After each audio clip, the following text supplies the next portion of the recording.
थोरले प्रतापसिंह महाराज जे होते त्यांनी त्यांचं महात्मा ज्योतिबा फुलेंनी अनुकरण केलं। आजच्या 11 एप्रिलच्या दिवशी महात्मा फुले जयंतीच्या दिवशी इथं येऊन महात्मा फुलेंचं महत्व कमी करायचं आणि त्यांच्या जे पूर्वज आहे त्यांचं महत्व वाढवायचं। स्त्री शिक्षणाचं जर शाळा कोणी चालू केली असावी तर ती थोरले प्रतापसिंह महाराज। सातारच्या महाराजांना महात्मा फुलेंनी 1 जानेवारी 1948 साली भेडेवाडा येथे पहिली मुलींची शाळा चालू केली।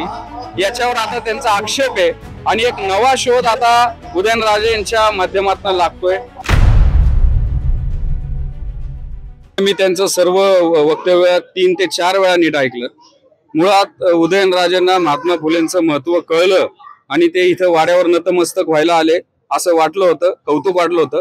परंतु आजच्या 11 एप्रिलच्या दिवशी महात्मा फुले जयंतीच्या दिवशी इथं येऊन महात्मा फुलेंचं महत्व कमी करायचं आणि त्यांच्या जे पूर्वज आहे त्यांचं महत्व वाढवायचं।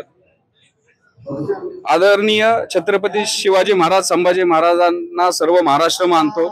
शिवाजी महाराजांचा प्रथम पोवाडा महात्मा फुलेंनीच लिहिला।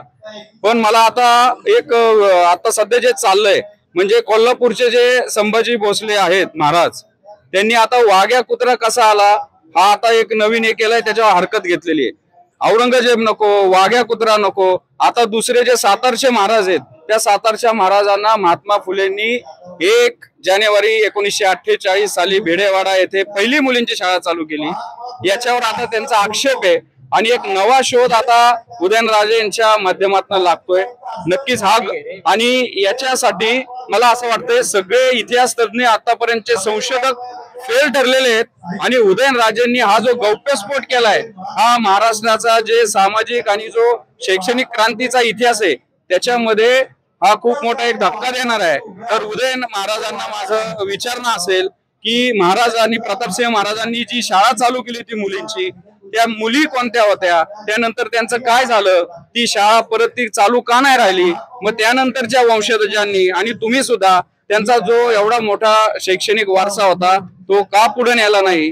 आणि आता मला असं वाटतंय उदयनराजे इथं आले आणि आजच्याच दिवशी महात्मा फुले समग्र वाङ्मयाचं इथं प्रकाशन झालं तर ते समग्र वाङ्मय उदयनराजेंनी घेऊन जावं अथवा मी त्यांना ते समग्र वाङ्मय पोस्टाने पाठवेल, थोडस त्यांनी वाचावं आणि त्याच्यामध्ये मग तुमच्या म्हणण्यानुसार काही चुका झाल्या असतील तर मग तुम्ही ती पत्रकार परिषद घेऊन हा इतिहास उजागर करावा, त्याला संदर्भ द्यावेत। मग जे कोण संशोधक होते 150 वर्षापासूनचा जो इतिहास सर्वश्रुत आहे, सर्व त्याच्यामध्ये संदर्भ आहेत, संशोधक आहेत, भांडारकर प्राच्यविद्या असेल, अनेक लेखकांनी लिहिलेलं आहे। यांच्या नजरेस हे प्रतापसिंह महाराजांनी चालू केलेली मुलींची पहिली शाळा कशी नाही आली हा माझा सवाल आहे। मी म्हणतो आता नवीन इतिहास संशोधक निर्माण होता, ते एक संभाजी महाराज कोल्हापूरचे आता ते नवीन एक इतिहास लिहितात, ते त्यांना पाहिजे तसा इतिहास आता लिहायचं चालू आहे असं मला वाटतं। औरंगजेब नकोय, वाघ्या कुत्रा नकोय, दादोजी कोंडदेव नकोय आणि आता उदयन महाराजांना पहिल्या मुलींच्या शाळेचे प्रणेते महात्मा फुले नकोयत तर महात्मा फुले अनुकरण करतात। म्हणजे महाराष्ट्रामध्ये आता सध्या चाललंय काय, इतिहास नव्याने लिहायचा, साजेसा लिहायचा असा छत्रपतींच्या वंशजांचा हा प्रयत्न अत्यंत दुर्दैवी आहे। इथे असं येऊन बोलणं मागे हेतू काय असू शकतो नाही, हेतू मला तोच हेतूबद्दल शंका येते। आतापर्यंत उदयन महाराज इथं आलेले कधी दिसले नाहीत, ते आले, आम्ही सर्व फुले प्रेमी आणि पुरोगामी विचारवंत आम्ही स्वागत केलं, आम्हाला चांगलं वाटलं। आज शिवाजी महाराजांचा पोवाडा लिहिणारे महात्मा फुलेच्या स्मारकाला नमन करण्यासाठी आज महाराजांचे वंशज आलेत, पण त्यानंतरच त्यांनी त्यांचं ते दुसरं रूप दाखवलं आणि पहिली मुलींची शाळा ती महात्मा फुलेंनी सुरू न करता प्रतापसिंह महाराजांनी केली, तर अक्षरशः हे धक्कादायक होतं। आणि आता महाराष्ट्राच्या इतिहास संशोधकांना एक नवीन काम उदयन महाराजांनी दिलंय, मी त्यांना शुभेच्छा देतो। हा सगळा इतिहास आपण उजागर करावा, तुमच्याकडे काही पुरावे असतील ते आणावे आणि नंतर परत तुम्हाला जसा पाहिजे तसा इतिहास लिहावा, त्यांना आमच्या शुभेच्छा आहेत।